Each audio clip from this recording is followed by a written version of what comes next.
ज्यांनी काळ्या पाण्याची शिक्षा भोगली, ज्यांनी साखळ दंडातही स्वातंत्र्याची ज्योत पेटती ठेवली, ज्यांनी इंग्रजांच्या छाताडावर उभं राहून क्रांतीची भाषा केली, त्या स्वातंत्र्यवीर विनायक दामोदर सावरकरांना जयंतीनिमित्त कोटी कोटी अभिवादन.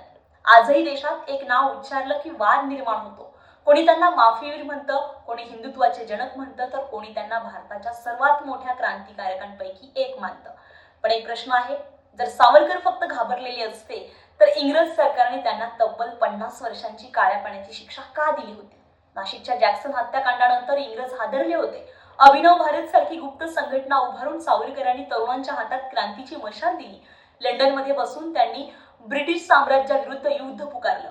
1857च्या उठावाला भारताचा पहिला स्वातंत्र्य संग्राम म्हणण्याचं धाडस सर्वप्रथम सावरकरांनी केलं.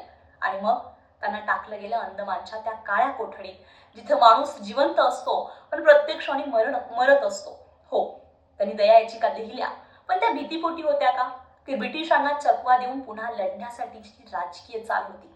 कारण इतिहास साक्षी आहे, तुरुंगातून बाहेर आल्यानंतरही सावरकर शांत बसले नाही. त्यांनी हिंदू समाज संघटित करण्यासाठी आयुष्य झोकून दिलं. आज देशात हिंदुत्व, राष्ट्रवाद, धर्मनिरपेक्षता, इतिहास आणि ओळख यावर जे वाद सुरू आहेत, त्यांच्या केंद्रस्थानी कुठेतरी सावरकर आजही उभे दिसतात. महात्मा गांधी हत्या प्रकरणात त्यांच्यावर आरोप झाले, अटक झाली, पण न्यायालयानं पुराव्याअभावी निर्दोष मुक्तता केली.